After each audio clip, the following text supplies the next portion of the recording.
Je suis désolée, mais là, elle essaye de normaliser le fait que pour avoir une relation saine et épanouie, il faut absolument passer par la case puterie, ce qui n'est absolument pas le cas. Il faut arrêter de normaliser le fait de souffrir avant de trouver le bonheur, ou du moins de vivre une vie de débauche, une vie frivole, une vie instable émotionnellement, avant de se caser et avoir mari et enfant. Tout ce que cette vidéo montre ou alors encourage, c'est qu'il faut absolument passer par cette case-là pour avoir la paix, du moins plus tard.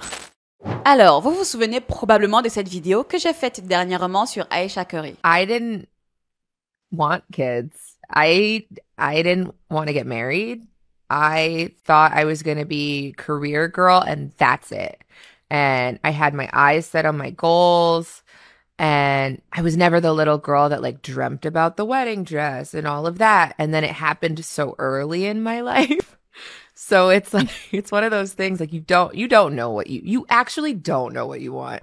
The biggest lie society tells women is that in order to be a woman, you have to fall into those social norms. Something that really bothers me and like honestly has given me a sense of a little bit of an insecurity is the fact that, yeah, like there are all these women like throwing themselves, but me, like the past 10 years, like I don't have any of that. Et désolé, mais ce genre de phrase donne l'impression qu'elle a juste envie de se mesurer à lui en termes d'attention que l'un ou l'autre peut attirer du sexe opposé. Elle veut obtenir le genre de validation masculine et d'attention masculine égale ou équivalente à la quantité d'attention féminine que Stephen Curry reçoit. Pourquoi faire? Je dois vous avouer que je ne m'attendais pas du tout à faire une nouvelle vidéo d'elle aussitôt. De nouveaux extraits de sa précédente interview ont refait surface et une certaine lecture ou alors analyse derrière ce qu'elle dit, donc le sujet de ses propos, semble désormais défrayer la chronique. De ce qu'on a pu apercevoir comme idée générale, je vais vous éviter les extraits de l'interview en question, on n'a pas trop le temps, mais en gros il semblerait que dans ses propos, elle est un petit peu ce regret-là de n'avoir pas assez profité de sa jeunesse avant de s'engager dans quelque chose d'aussi sérieux que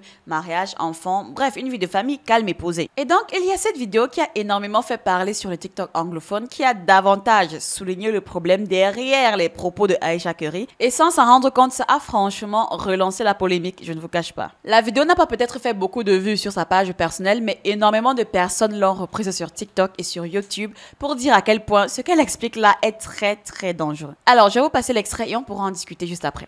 Ayesha Curry est un parfait exemple de pourquoi il est si important d'avoir une phase de débauche. Allez, soyez débauchés, mais soyez une débauchée prudente, protégez-vous et ne tombez pas enceinte. C'est pourquoi elle se sent piégée.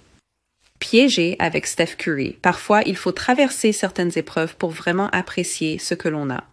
Elle n'a probablement jamais été exploitée, elle n'a probablement jamais été traînée dans la boue par des mecs, elle n'a probablement jamais eu le cœur brisé encore et encore. C'est pourquoi elle ne peut pas vraiment apprécier ce qu'elle a, parce que c'est comme, j'ai besoin de quelque chose de piquant, j'ai besoin de quelque chose d'amusant. Comme ça, ce truc de maman, être mariée à Steph Curry, c'est chiant. Et maintenant, elle se rebelle vraiment. Elle veut être dans la rue, elle veut être désirée par d'autres hommes. Elle veut probablement faire quelque chose avec un autre homme parce qu'elle n'a probablement jamais vécu ça. Genre, quand se sont-ils mis ensemble au lycée ou quelque chose comme ça? Ce n'est pas assez de temps pour être dans le monde et faire des choses et vivre des expériences comme... Tu n'as pas besoin de vivre beaucoup de choses, mais je ne pense pas qu'elle ait vécu quoi que ce soit. Et maintenant, elle est coincée, mariée avec des enfants. Bon, dit comme ça, on serait presque tenté de valider son argumentaire parce que oui, en effet, peut-être s'être engagé trop tôt, peut-être. N'avoir connu qu'un seul homme, ça peut, non. Ça pourrait faire en sorte que la femme en question ne sache pas réellement qui elle est ou alors qu'elle n'ait pas réellement eu le temps de se découvrir avant de s'engager ou alors de se sceller, de s'emprisonner, comme elle le dit si bien, dans une relation de ce genre. Quand je dis une relation de ce genre ici, c'est une relation calme, posée, stable, équilibrée avec un mari aimant, des enfants en bonne santé, un compte en banque fourni. Bref, vous voyez de quoi je veux parler. Donc, elle présuppose que si Ayesha Curry est un petit peu dans ce mal-être-là, si elle fait autant de dingueries en ligne, si elle est autant agitée, c'est parce qu'elle ne s'est pas suffisamment découverte avant de s'engager et donc regrette de ne pas avoir eu une phase de puterie. Voilà, on va dire ça comme ça. On va traduire ça littéralement comme ça parce que c'est ce qui est. Il faudrait absolument qu'elle soit passée par toutes ces étapes-là, donc avant de se poser et de savoir si oui ou non elle veut vraiment vivre ce genre de vie. C'est grosso modo l'idée principale de la vidéo. Sauf que parmi les commentaires que j'ai eu à lire, il y a deux commentaires du coup, vu qu'il y a une personne qui a répondu à la première personne, qui moi m'a juste sacrément plu. Du moins la personne qui a répondu aux commentaires, elle m'a mise d'accord. Alors, voici le commentaire en question. Ça dit, ils sont ensemble depuis leur adolescence. Puis elle a eu des enfants et s'est mariée tôt. Et elle ne sait donc pas qui elle est en dehors de lui car elle n'a jamais appris à se connaître. C'est pas faux. Ça pourrait ne pas être faux. Ce à quoi la personne en dessous lui a répondu. Et Steph alors, il n'a pas raté sa phase de débauche lui aussi. On ne l'entend pourtant pas se plaindre d'être un père et de ne plus pouvoir, voilà, sauter toutes les filles dans ses DM. Ça ressemble juste à une excuse pour vous permettre d'être des salopes. C'était tout simplement une réponse légendaire. Et le premier commentaire prouve à suffisance qu'il y a parfois certaines femmes oublient en fait que le monde ne tourne pas autour d'elles. Le truc c'est qu'elles sont tout le temps en train de parler d'elles. Moi, je me sens comme ça, je me sens mal, j'aimerais si, je voudrais X. Toujours elle et elle. Et Stephen Curry alors, lui, encore plus que sa femme, a l'opportunité de se taper qui il veut, où il veut, quand il veut. Et personne n'aura jamais rien à redire parce que c'est une superstar. Oui, ok, peut-être il y aura des ragots dans la presse, mais il a largement les moyens de s'en foutre ou alors même de les faire taire. On parle d'un joueur successful à tous les niveaux de la NBA et qui a d'autres talents même, au golf par exemple. Ces femmes en fait qui sont même d'accord avec ce genre de vidéo. Pense vraiment que de Ayesha Curry et de son mari, lequel d'entre les deux devrait vraiment regretter de s'être marié tôt et ne pas avoir profité des infinies possibilités de s'envoyer en l'air qu'ils auraient pu avoir. C'est clairement Steph qui a cette multitude de demandes et de possibilités. Pourtant, depuis le début de sa carrière, ou du moins depuis leur mariage, jamais au grand jamais une histoire d'infidélité n'est parue quelque part dans les médias. De ce qu'on sait, il est clean. Et le pire, c'est qu'il l'a dit lui-même qu'il s'est marié tôt parce que pour lui, il avait trouvé la bonne. Vraiment, je vais placer une parenthèse ici qui en réalité n'en est pas une, parce que c'est une leçon à ne pas négliger. Il faudrait que les partenaires de personnalités publiques comprennent qu'en tant que vitrine de leur couple, elles doivent faire très attention à ce qu'elles font et disent, parce que ça pourrait entacher la popularité ou alors la carrière de cette personne. Ayesha est la femme d'un putain de joueur de basket de première ligue. Le mec pèse des centaines de millions de dollars. Il a une image à entretenir. Donc, avoir une femme qui l'embarrasse en public à répétition, c'est la dernière chose dont il puisse vraiment vouloir là. En fait, ce dont moi je me demande, c'est pourquoi Ayesha est toujours là? Pourquoi est-ce qu'elle se plaint de cette situation en mode elle subit le fait d'être l'ombre de la femme d'une célébrité, que tout ce qui lui est arrivé, mariage, enfant, vie de famille, etc., a complètement bouleversé ses plans, elle ne s'y attendait pas, c'est arrivé trop tôt.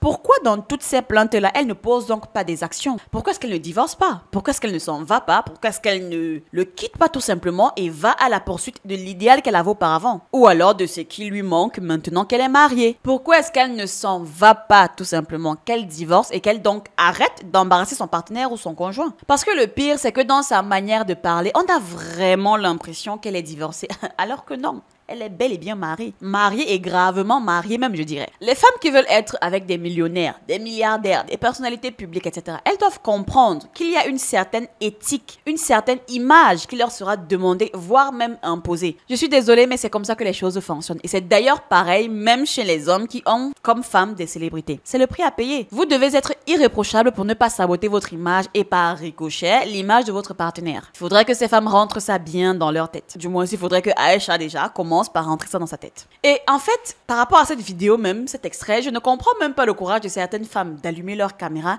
et de dire certaines choses en public. Parce que non seulement Internet n'oublie pas, mais il y a des points de vue qui ne sont pas censés se retrouver en ligne. Si vous le pensez, vous n'êtes pas toujours obligé de le partager. Gardez ça pour vous. On n'a pas besoin d'entendre un tel avis controversé sur la toile, mais gardez vos idées bizarres là pour vous en fait. Son propos est tellement dangereux et ça à tous les niveaux. Premièrement, parce que certaines femmes qui vont écouter ça, qui vont adhérer à cette rhétorique, cette histoire de je dois d'abord passer par ma phase puterie avant d'aller où que ce soit dans la vie. Il y a des femmes qui vont adhérer à ça et elles y resteront toute leur vie et se retrouveront dans l'incapacité de s'en défaire. À force de sauter de relation en relation, je dirais même pas de relation, d'expérience en expérience, ça ne devient même plus une option de s'arrêter. Car dès que les choses commencent à se compliquer, elles se mettent à chercher la nouveauté, la fraîcheur, l'expérience nouvelle, l'excitation. Elles se mettent alors en quête de l'excitation, de la phase de lune de miel des relations et elles finiront donc par être incapables d'entretenir des relations durables. Est-ce que j'ai même besoin encore de le souligner ici? Deuxièmement, beaucoup de femmes ne vont pas simplement suivre le conseil et se contenter de, je sais pas, de faire des dates, de sortir, aller faire des rendez-vous, des balades, etc. Non! Elles ne vont pas que faire ça.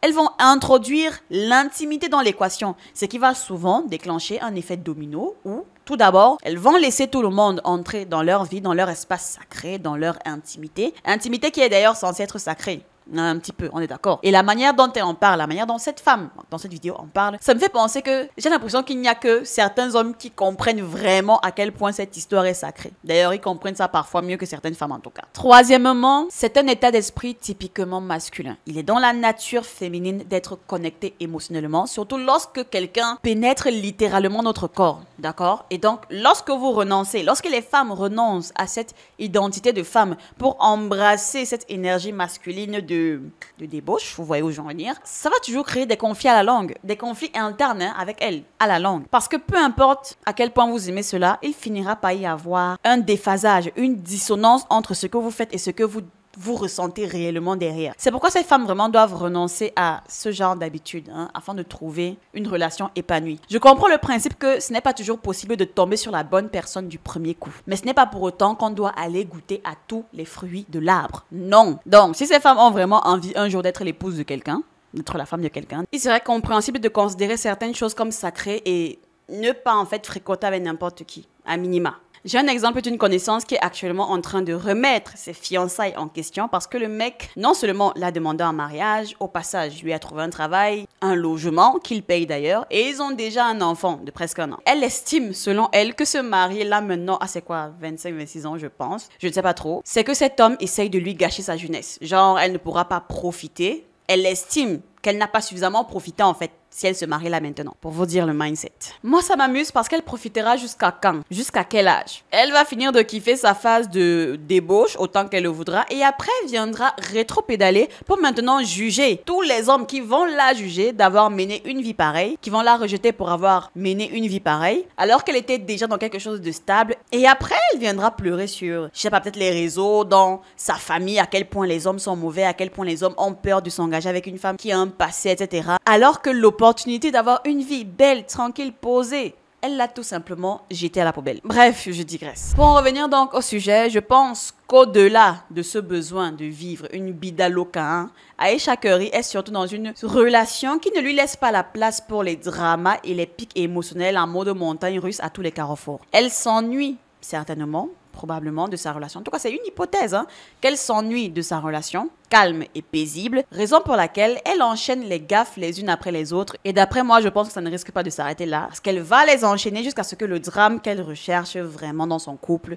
arrive. Il y a une vidéo sur laquelle j'étais tombée d'une femme qui met vraiment le doigt sur ce problème sous-jacent. Si ton partenaire est sain, c'est parfois plus difficile que quand ton partenaire est toxique, je te jure. Vraiment, en fait, quand ton partenaire en face de toi, il est sain, bon, je mets des guillemets à ce mot, on s'entend, mais en fait, ça va déclencher des choses en toi, ça va déclencher tes propres toxicités que tu ne pourras plus éviter. Parce que quand t'as un mec, quand tu te sens pas bien, que t'es en insécurité, qui prend le temps de t'écouter, qui prend le temps de te dire est-ce que tu veux de l'espace, qui te soutient dans cet espace et tout, tu te dis mais attends, mais pourquoi il me retient pas plus, pourquoi il m'aime pas plus, pourquoi il réagit pas? Et en fait là tu pars dans un truc où ça te confronte à toi-même. En fait t'as plus cette possibilité d'être confronté à quelqu'un et de te dire ce que j'envoie comme toxicité, il y a une réponse. Et donc, vu qu'il y a une réponse, je peux nier ma propre toxicité et accuser l'extérieur. Quand tu es face à quelqu'un qui va pas répondre à ça, qui va être patient, qui va faire descendre la température, qui va t'écouter, qui va te donner la liberté, l'espace de t'exprimer, de te rencontrer, de se comprendre ce qui se passe pour toi, c'est là que le vrai travail commence. Et si je peux te dire, c'est pas toujours facile. C'est incroyable, ça va te faire évoluer de fou, mais c'est pas toujours facile. Mais retiens surtout que c'est pas anormal. C'est normal qu'en étant en face de quelqu'un de sain, tu te rendes encore plus compte de tout ce qui ne va pas à l'intérieur de toi. Le problème des relations saines, c'est qu'elles sont trop calmes pour des gens toxiques ou habitués à la toxicité. Les psychologues affirment également que notre enfance et les expériences que nous avons vécues durant celle-ci façonnent notre vision de l'amour et des relations à l'âge adulte. Il n'est donc pas surprenant que nous soyons attirés par les relations qui nous semblent les plus naturelles, donc les plus familières. Nous emportons en quelque sorte tout avec nous dans l'âge adulte, le bon et le mauvais bien sûr. Et même si quelque chose était insignifiant, vous seriez surpris de voir à quel point cela peut nous affecter à grande échelle lorsque nous devenons adultes. Et bien sûr, il y a donc des traits positifs ou négatifs que nous voyons se développer ou que nous espérons voir se développer ou ne pas se développer selon notre enfance. Et ceci se reflète également dans nos relations adultes. Et le pire, c'est que même quand notre enfance et l'environnement ont été impeccables quand nous étions jeunes, rien n'empêche que la réelle mauvaise influence ne commence à l'âge adulte. Et tout ça, tout ce chaos, ou du moins toute cette façon de réfléchir ou de voir les choses, c'est parce qu'aujourd'hui, il y a tellement de femmes sur les réseaux qui sont en train de faire, je ne sais pas, des campagnes pour romantiser le célibat, pour dire à quel point ça leur permet de profiter, de kiffer de leur jeunesse. Elles se sentent libres sans ce sentiment envahissant d'avoir, je sais pas, des bambins, des responsabilités, un homme à qui rendre des comptes, etc. Et ce marketing fonctionne parce que malheureusement, ce que les femmes veulent, c'est ce que les autres femmes veulent. Je ne sais pas comment l'expliquer, mais c'est grosso modo ça. Les femmes ne savent pas ce qu'elles veulent jusqu'à ce qu'une autre femme leur dise ce qu'elles veulent. Et s'il y a une propagande de ce genre, ce n'est pas étonnant que beaucoup veulent s'y jeter à cœur joie. Dans tous les cas, c'est vraiment dommage ce qui arrive. Et le manque de réaction de Steph Curry dans cette histoire et où de parfois son soutien à sa partenaire malgré ses dérapages, montre en fait à quel point cet homme préfère rester loin des conflits. Bon, maintenant, il y a une différence entre éviter les conflits publics et régler une situation conflictuelle en privé, ou du moins problématique en privé. Il a toujours été très solidaire et compréhensif malgré tous les dérapages de sa femme, mais il serait peut-être grand temps de lui dire de se calmer un petit peu parce que il en va de son image. Voilà, je pense qu'on va s'arrêter là pour aujourd'hui. Petite réaction rapide. Cette polémique risque de prendre une tournure pas très jolie à voir. En tout cas, on verra ce que Ayesha Curry nous réserve encore à l'avenir. Dans tous les cas, j'espère que vous avez passé une bonne semaine et que la nouvelle sera encore meilleure. Je vous dis donc à bientôt dans une prochaine vidéo. Ciao!